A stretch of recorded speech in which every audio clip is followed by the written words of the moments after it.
नमस्कार दोस्तों, स्वागत है आपका आज की इस खास वीडियो में जिसमें हम आपको बताएंगे कि कैसे महाभारत में भगवान कृष्ण ने पहले ही स्पष्ट कर दिया था कि कलयुग का रूप कैसा होगा। बात उस समय की है जब पांचों पांडवों को वनवास हो गया था। वनवास जाने से पहले पांडवों ने भगवान श्री कृष्ण से पूछा, हे श्री कृष्ण, अभी यह द्वापर युग का अंत काल चल रहा है, आप हमें बताएं कि आने वाले कलयुग की गति क्या और कैसे होगी। श्री कृष्ण ने कहा, मैं तुम्हें इसका सीधा सा उत्तर तो नहीं दे सकता, लेकिन हाँ, तुम पांचों भाई वन में जाओ और वन में जो कुछ भी दिखे मुझे आकर बताओ, मैं तुम्हें उसका कलयुग में प्रभाव बताऊंगा।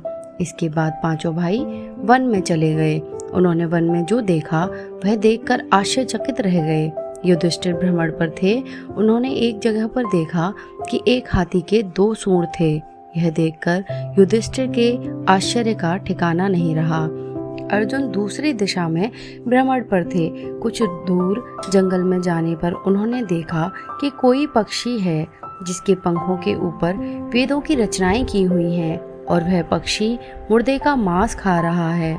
दोनों भाइयों की तरह भीम ने देखा कि गाय ने एक बछड़े को जन्म दिया, लेकिन जन्म के बाद से गाय बछड़े को इतना चाट रही है कि उसका बछड़ा खून से लथपथ हो गया है।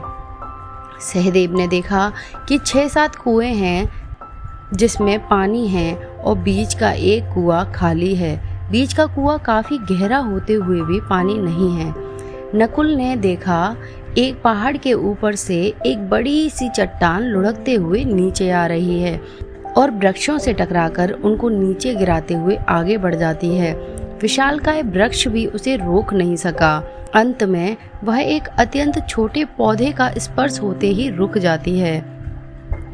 इसके बाद पांचों भाई एकत्रित हुए और शाम को भगवान श्री कृष्ण को अपने अनुभव सुनाए। सबसे पहले युधिष्ठिर ने कहा, मैंने तो पहली बार 2 सूंड वाला हाथी देखा। यह मेरे लिए तो बहुत ही आश्चर्यजनक था। भगवान श्री कृष्ण कहते हैं, धर्मराज, अब तुम कलिकाल की सुनो।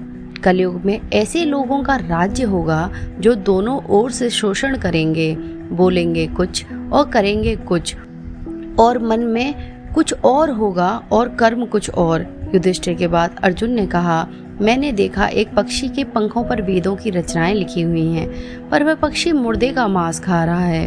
कृष्ण कहते हैं, कलयुग में ऐसे लोग रहेंगे जो बड़े ज्ञानी कहलाएंगे, विज्ञान की चर्चा करेंगे, लेकिन उनके आचरण राक्षसी होंगे। वह बड़े पंडित और विद्वान कहलाएंगे, किंतु यह देखते रहेंगे कि कौन सा मनुष्य कब मरे और हमारे नाम से संपत्ति कर जाए। चाहे कितने भी बड़े लोग हों, परंतु उनकी दृष्टि धन और पद के ऊपर ही रहेगी। अर्जुन के बाद भीम ने अपना अनुभव सुनाया कि गाय अपने बछड़े को इतना चाटती है कि बछड़ा लहूलुहान हो जाता है। कृष्ण कहते हैं, कलयुग का मनुष्य शिशुपाल हो जाएगा। कलयुग में माँओं के बच्चों के लिए ममता इतनी बढ़ जाएगी, उन्हें अपने विकास का अवसर ही नहीं मिलेगा। मोह माया में ही घर बर्बाद हो जाएगा। भीम के बाद सहदेव ने पूछा, हे श्री कृष्ण, मैंने यह देखा कि 5-7 बड़े कुओं के बीच एक गहरा कुआं बिल्कुल खाली है। कृष्ण कहते हैं, कलयुग में लड़की के विवाह में, मकान के उत्सव में, छोटे बड़े उत्सवों में तो लाखों रुपए खर्च कर देंगे, परंतु पड़ोस में ही यदि कोई भूखा प्यासा मर रहा होगा तो यह नहीं देखेंगे कि उसका पेट भरा है या नहीं। कहने का तात्पर्य यह है कि कलयुग में अन्न के भंडार होंगे, लेकिन लोग भूख से मरेंगे।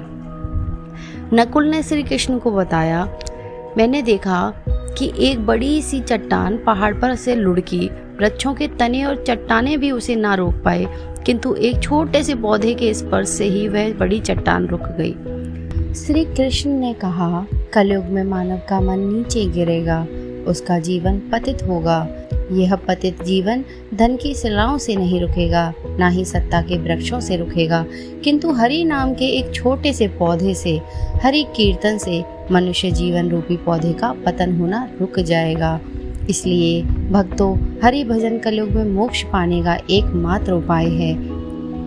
इसलिए भगवान का नाम लीजिए और अपने जीवन को सार्थक कर लीजिए। जय श्री कृष्ण।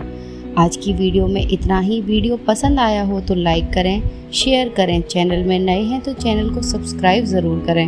मिलते हैं आपसे नेक्स्ट वीडियो में। धन्यवाद।